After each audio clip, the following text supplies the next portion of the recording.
Okay, so today I want to cover the AV-8B United Tech Harrier jump jet. Easily one of my favorite airplanes, simply because of vertical takeoff and landing, and the large amount of pain that this airplane can bring. Um, Fully loaded, it's in the 31,000 pound range, which is quite a bit of weight for such a small frame. Anyway, so what I want to do here is make a tutorial about the AV-8B and cover things like the missiles and things like that. That for me was quite a learning curve because it's kind of confusing in this jet, and just cover different systems, and we'll go through everything that we'll go through everything that will be needed to run this airplane. Everything won't be, by the book, military standards, that kind of thing. What we have is some AVs set up, some jump jets set up on Sochi for cold startups, and then I've got some warm startups on a Harrier that we can cover for different stuff, different landing at speed, that kind of thing. We'll go ahead and put that at like 15 knots, or I'm sorry, 20 knots. Should be about right for that. Alright. So, what I first want to just cover, I will just cover the basics of getting this airplane cranked up, started in a proper manner. Like I said, this won't be by any military. I'm not an actual pilot, but I have been playing lock-on since 10 or so years. And I do a lot of RC stuff. So we need to jump into a cold jet on the ground, please. Thank you. Actually get in one, please. Thank you. Alright. So in a cold jet, nothing is turned on. Nothing is, it's in its default state. Seat's not active. Nothing. Now, I don't know if this is the proper way of doing things. As far as I can tell, it's close. So what I'll generally do is get my aircraft set up for a takeoff, and I'll just crank these down, turn on the oxygen because I like to breathe. If you want to turn on your lights, you can turn your lights on. This back switch here is like a master switch. So like this would be, your lights would be on. Of course I don't have the battery on, so they're not on right now. And then that would be for NVGs, and then the back is turn them off. So when this is like your master. If you want them all on, there you go. If you want to control like anti-collision, this or that or whatnot, you have your individual light control, and then this is your master. So it took me a little while to figure out what that did. Anyway, then you want to crank up your fuel, and then I go ahead, and if it kind of depends on the mission that I'd be flying, but the general rule of thumb is I'll set that right about 60, where you can see this line right there under 60. That's the general rule of thumb. Next thing, I'll set the parking brake, and then turn on, your flight control, your dampeners. These just take the oscillations out while you're flying. If you've ever wondered what those do, you can fly without them. It just gets kind of silly. Then your yaw, your anti-skid. We're going to cover this because this is nice to know, especially on carriers.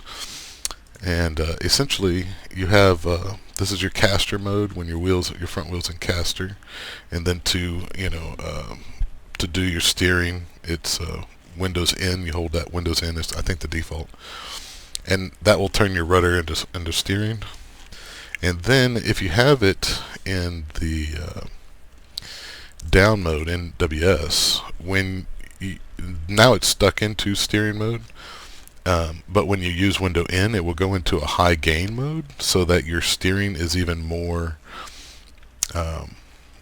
there's more degrees to your turning, so that you can turn very sharp. Very useful in tight situations like carriers or a tight airfield, or something to that effect.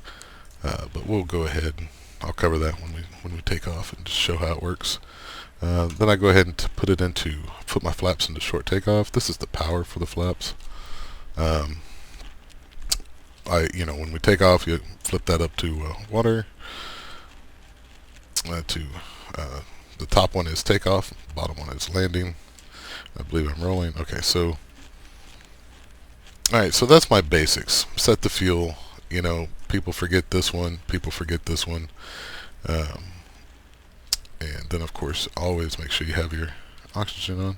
Okay, so that is your basic kind of quick set it up, kind of get it ready for flight. We've got our nozzles set to the correct. This is just so when I get going, I can just go. I make this a habit. It's click, click, click, click, click, click, click, click, slide, click, click, click, and then at this point, before anything is up, what I'll generally do is if I'm going to throw something on from ground crew, say like fuel tanks, and I'm going to throw this, just for, oh yeah, we're not going to cover that right now. So we're just, if I wanted to throw something on by ground crew, this is when I would do it, just so I have something to do while I'm waiting on them. Because you can't really do anything while in real game servers or whatnot. So at this point, I save my arming of my seat for a little bit. So at this point, I will crank up the battery, the gen set, and go ahead and turn the APU on. Sometimes you might be sitting for a while, and the battery on this thing will actually drain, and that's not good. So, warning. Okay, so while you're, sometimes you might be sitting for a little bit and, either waiting on a carrier or something like that. I don't know. There has been times in servers where I've had to sit around and wait, and your batteries will drain if you've got anything on, and I think they even have a slight drain to them when everything's off, so I'm not sure about that.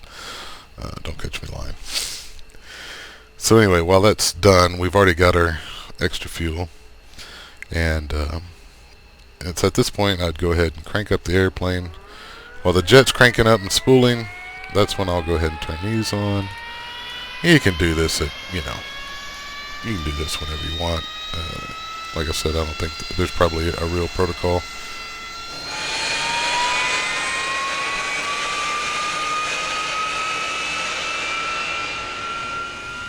Okay, so I'll also cover the shutdown procedure since we're here, so it gets up, because sometimes when you land you might want to shut down as well. So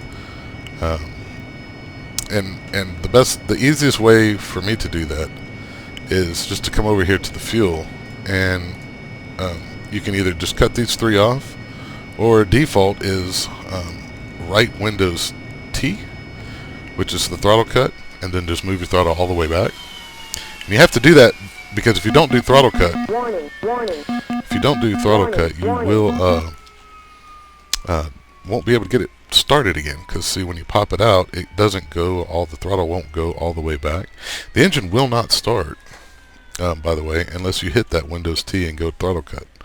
So it's kind of a nifty feature, because before the update, when you hit Windows T, it would pop that open and wouldn't close it. I don't know if they just did that for convenience or if that's how the plane actually works. But what would happen is you'd crank up, and then when you tried to shut it down, it would just turn right back off because you went back into throttle cut. So anyway, that's how that works. So if you want to be able to cut it off easily, but keep everything ready, then throttle cut will do it for you. So we'll get started back up here. Wait till it says 92 and fire her up. Alright, so when it gets to, the RPM gets to 92%, all you do is just bump the throttle. I go about 25%, and then just back down until you're back at idle. Let her crank up. And then one last thing that you need to turn on, which is often forgot. You'll always notice this, because if you've turned this one on down here, then you've turned on your HUD, and your HUD's powered up, but you got no information, or your nav or other information. So the one that's often forgot is this one right here. Just turn it to nav. So just so it's clear, this goes from several, and just put it in navigation. When you do that, your HUD's good to go. Now we are fired up. Flaps are, I'll just make sure. Like I said, I do this as one fluid motion, crank up, set my tanks, and then I'm ready to go. Arm the ejection seat, and then we are ready to roll. The other thing is this anti-skid button. If you put that into NWS, you'll see how it says NWS down here at the bottom. Okay, so when you're not in that and you're just on, it'll say cast. Well, sometimes when you start up, people get it starts up in this position, and which is actually, you don't want to land in this position, because if you have any kind of slight sideways movement or something like that, and your front wheel doesn't caster, it can cause issues with your landing, it can flip you over, that kind of stuff. So anyway, you want to make sure that's in the on position in flight. So when you take off and you're setting your flaps back to auto, just flip that one up too. Just kind of make that a habit, and you'll be good to go. Okay, so now that we're in ground mode, ready to go, our wheel is on. Now you see how it says NWS? Okay, well now I can steer, but if I hold Windows in now, it goes into what's high gain mode. In high gain mode, you can turn very, very sharp with just a little bit of power. So good to know, especially on a carrier, because this thing will turn right around and get you going. Okay, so that'll cover your taxiing. Taxiing, generally I keep the nozzles at 10 degrees. That's indicated right there by where it says 10 in, and then here it's also showing you what degrees your nozzles are at. So, and as you can see right now, mine are set to stop at about 59 degrees. Alright, so with a basic load here, I've got just 2 tanks, and I'm 27,000 pounds. And with half fuel, you'd be in a 23. So I'm 27,000 pounds with 2 fuel tanks. I'm gonna go ahead and take those. I'm gonna go ahead and take these off because we're not gonna need them. And request rearming. Okay, with that, we'll go ahead and taxi and talk about takeoff. The AV-8B can take off overweight a little bit, even as much as 1,000 pounds or so. There's some long-range missions. I'll take 4 fuel tanks, and that will put you roughly about 1,000 pounds overweight. It will take off, and it will do it. You're just going to be a little slow, which generally isn't a problem, because the Harrier is not really a fast jet unless you're empty anyway. So, and even then, it's not that quick of an airplane. Okay, so I've got my the nozzle set to 59 degrees, and we're ready to take off. Everything looks good. I'm going to turn the anti-skid back on, and we should be good to go. Now, all I'm waiting for is my indicated speed to hit 90, and when it hits 90, I'll go full, turning the water on. 90. And there we go. Gears up. And since I'm so light, I don't need the water now. I'm just going to back off to about 99% throttle there. Adjusting my trim by holding right control and pushing up arrow. Alright, so now I'm going to turn the flaps off, and then adjust trim again by holding right control, and now I'm pushing down arrow just to kind of bring it so it'll center just above. There we go. And that is your basic takeoff. Just roll into your forward speed there, and there you go. You would normally put your nozzles forward a little quicker than that, normally right over the runway. If I had any kind of load, you'd have definitely had to ride it out a little further, and I'm just kind of used to riding out a heavy bomb load or something like that. So generally, when you're this light, when you're not carrying anything, you can really just get off the ground and go. Now, as far as your landing options, if you want to do a short landing, the Harrier is one crazy landing jet. So right now, I've got 7,000 pounds of fuel. So that's generally too heavy to do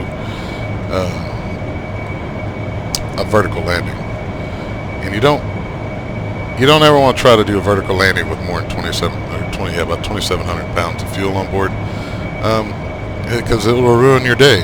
If you're landing on a carrier, you'll end up just going into the water and wonder why you can't gain any altitude. So all right, so just to do kind of a quick short final here.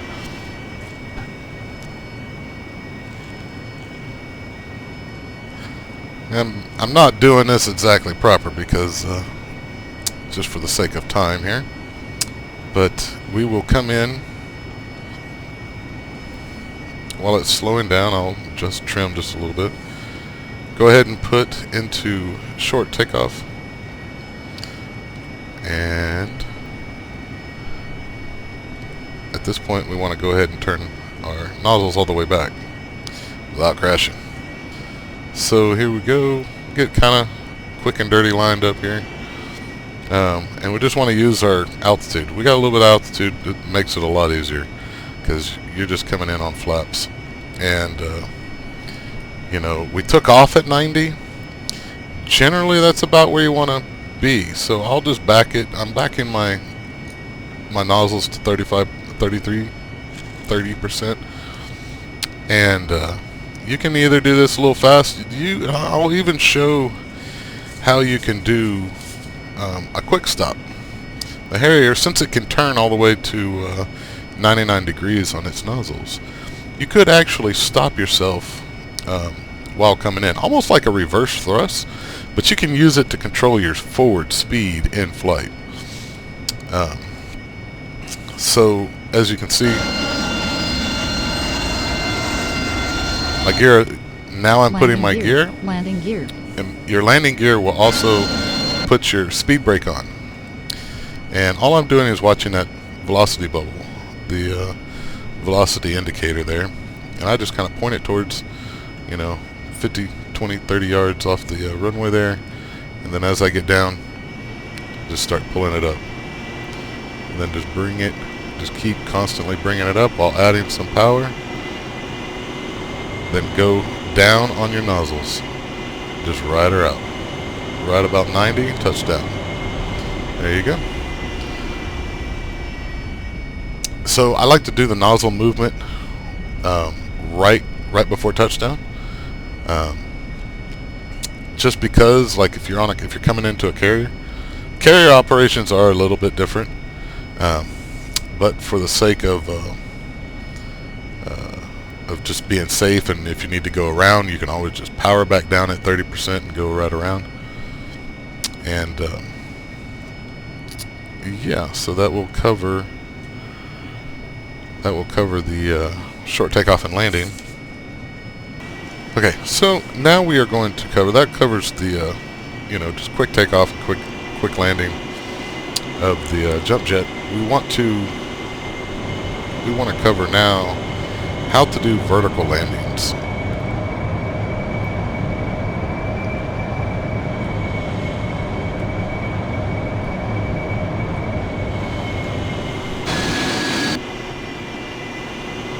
Okay, so make sure your nozzles are in the proper 10 degrees, and then let's get the bird back in the air and we'll talk about vertical takeoff and landings.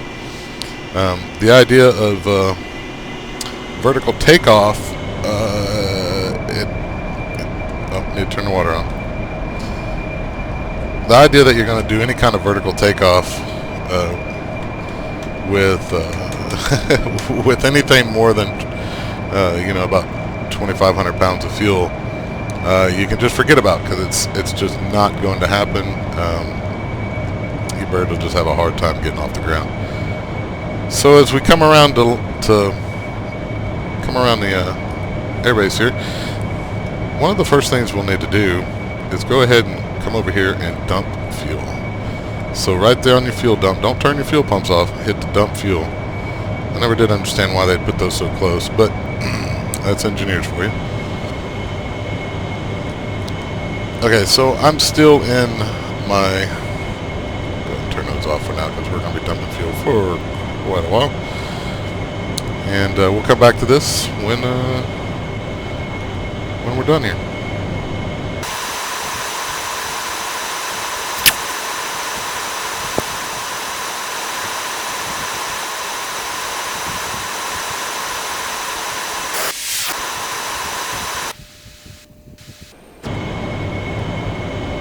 Okay, so one of the neat features of the Harrier is when you turn your fuel dump on, it will dump the fuel and then automatically shut the fuel dump off at around 2,800 pounds of fuel. So you get 2,780 or something like that. And the switches will actually go back down on their own. That's a very handy thing because you can just dump fuel and then kind of set it and forget it, and when you're done, you're good to go. I kind of wish it'd make a noise or indicate some way that it's done that, or maybe a loud click noise, but it doesn't. So if you flip that and forget that you dumped your fuel, then, well, that's on you. Alright, so we're going to slow down here a little bit for this vertical landing. We're going to come in and land at parking 1 or 2. And go ahead and throw our flaps into the full down position. And I like to be zoomed out just a hair around the cockpit frame so that you know, typically you're kind of in like this, but I like to be out just a little bit, just to give me a little bit more you know, horizontal view of the ground at my extreme right and left peripheral. So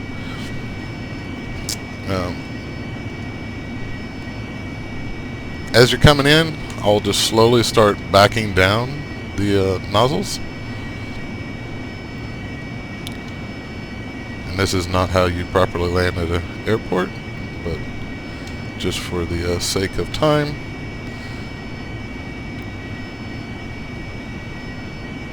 Okay, so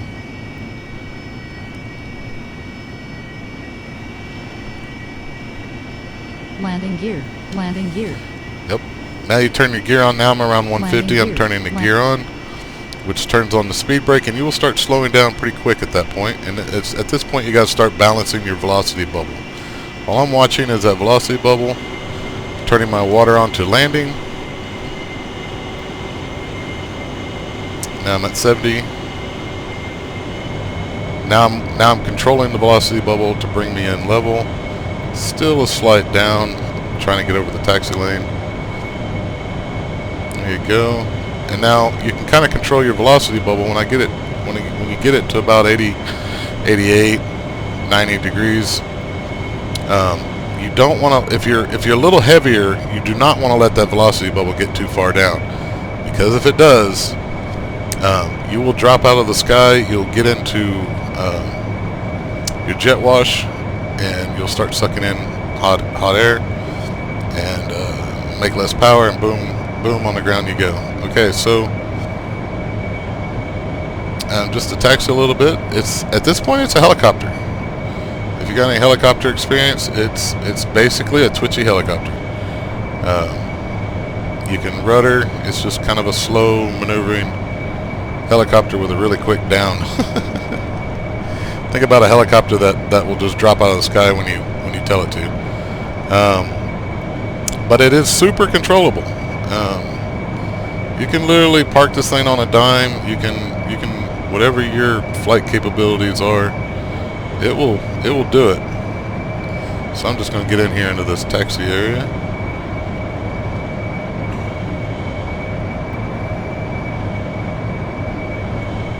And you got to watch your water. I'm not using water because I'm not full throttle. It is on right now, which does idle you up.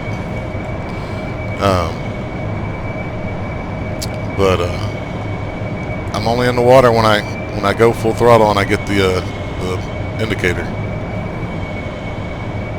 So when you're light, you can get away with no water.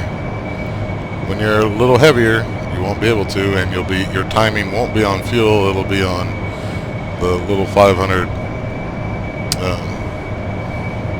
not gallons. It's like 50 gallons of water. There we go. That was a little rough. Let's try that again.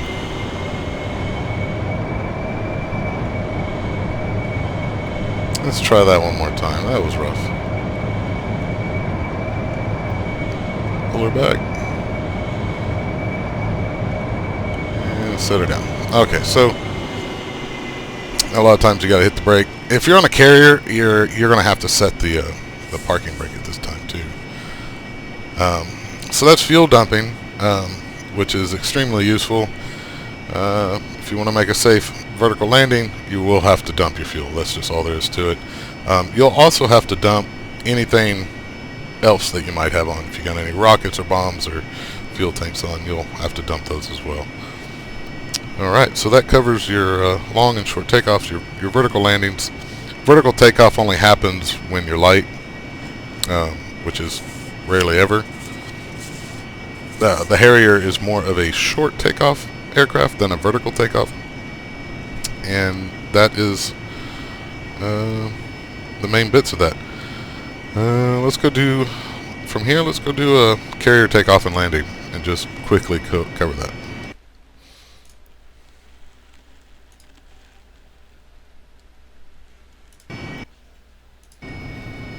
Okay, so carrier operations are really not much different.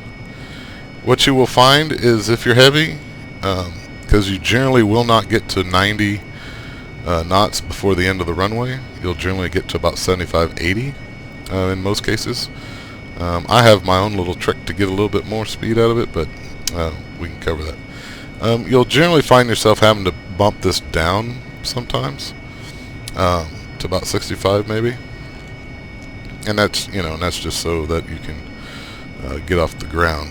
Never forget to turn your flaps down. You won't take off. That's all there is to that. Okay, so once you got your flaps and your nozzles in place, you should be good to go. So what I like to do is I'll go ahead and put my gear into locked position so I can control steering,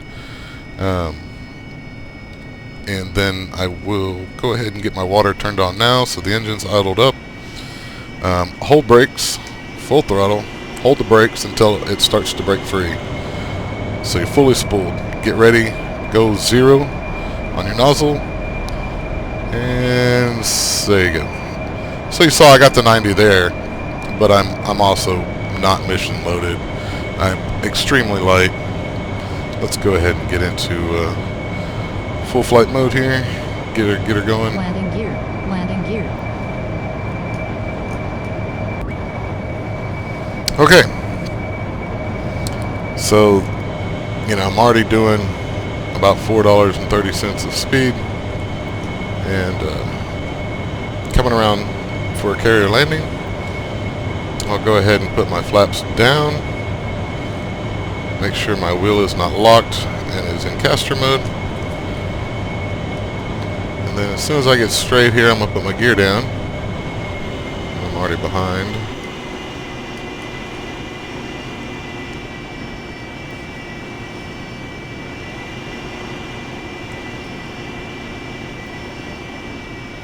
I'm just bleeding off speed and altitude, mainly altitude right now.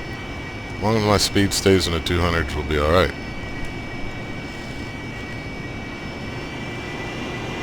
Alright. So I am lining up for the left side of the carrier. And as I get right about where the tail in the water is, we'll go ahead and right about now, go ahead and put the gear down, which engages the speed brake as well. And then if we need to, we can roll 99% thrust. Flaps are down, I believe. and water to landing. There we go.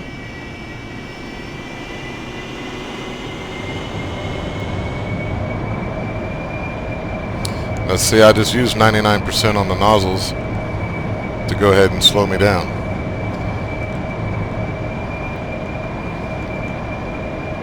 And that's that's something you can use. Take it for what you will there.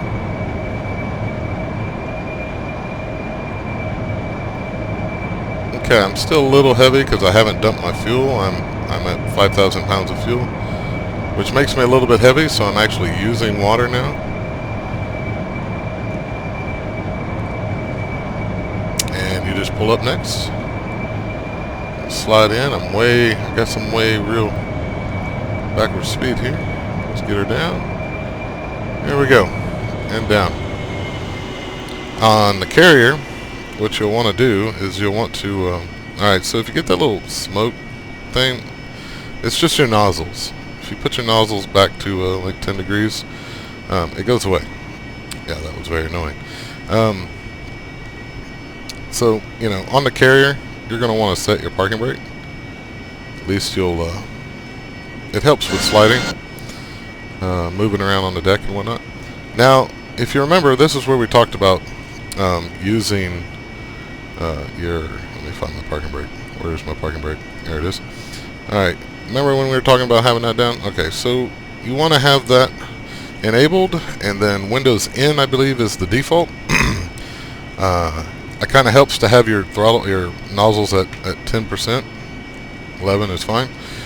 And just so when you do this, you don't you don't want a bunch of forward. You just want enough to get moving, and if your nozzles are straight back, they'll keep pushing when you're throttling down. So you see how it goes into high mode? Well, that will help me to spin it around. And on this very little tiny Carrier, it is very nice to have that feature, because otherwise you would not be able to get down here and turn around for takeoff. Be very careful that you ride the yellow line and don't go into the little Carrier bug thing on the ramp there, because that is most annoying. Generally, I actually like to land on this side over here. All right, so once you find a good place, to get your takeoff on, depending on how heavy you're going to be, just swing her back around and try to line up with that yellow line so your wings don't hit. And it's marked to tell you how many feet you have. And put that right over there, and your wheels are on it. Go ahead and stop. And now we're close to where we took off before. We got plenty of room for a takeoff. So let's go ahead and set our parking brake, and then shut down. Windows T for throttle cut. Engine's off. You can either hook up your ground power by going into there, ground crew, and then do your electrical ground power. Not actually sure if that works on a Carrier. It works at the airports. If you want to keep your batteries from going dead, then you can also flip on the APU. You just need to make sure that your fuel is on. Throttle cut doesn't matter on the APU, but you have to have your fuel pumps on and your proportioner to run the APU. Okay, so that is Carrier landings and takeoff. Obviously, if I'm not trying to talk and fly at the same time, I can do a much better job. And I think that's it for now. Fuel dumping, we covered it. Always dump. You saw I landed a little heavy there. I'm just now at 2,700. But when I came into land, I didn't actually pay attention to if my fuel was dumped, and I noticed that I was like at 5,000. I thought, anyway. Maybe I wasn't, but it sure felt heavy. And that's the thing, when you're coming in heavy with a little extra fuel, you can land, a little heavier. I'm just using 2,700 as a coming back from a mission. Here I am at base, dump my fuel, hit the dumps, and then I know I'm at 2,700. I've got plenty of time to fly around, and it only gets better because I'm getting lighter and lighter and lighter, which makes to me, I find being very light at landing makes it a lot easier. There's less mass you're moving around, and it just feels a little, when she's, especially when she's like 1,500 pounds, it definitely feels a lot more nimble. Some might argue the other way. They like it fat and heavy when it lands because they like that control. So it is personal preference, I guess. All right. Well, in the next one, next video, we will cover your weapons, your guns, rockets, missiles, bombs, and then we'll go into night operations and night operations of lasing targets, buddy lays, and all sorts of good bomb missile goodness. All right, y'all have a good one. You don't want to be going too fast, but if you do hit it, you can really turn.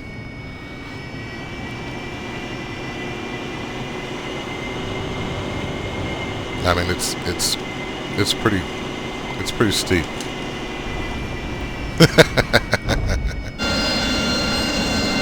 We're good. A little scratch never hurt anybody. All right, so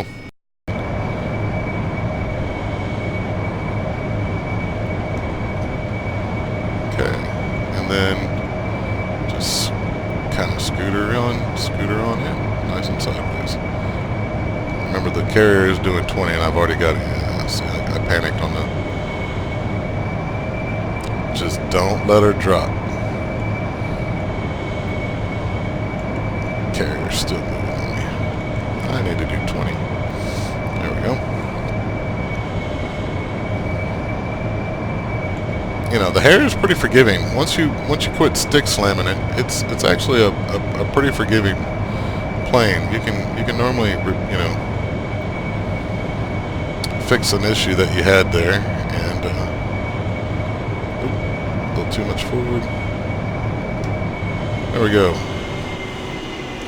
Oh, and the carrier bug.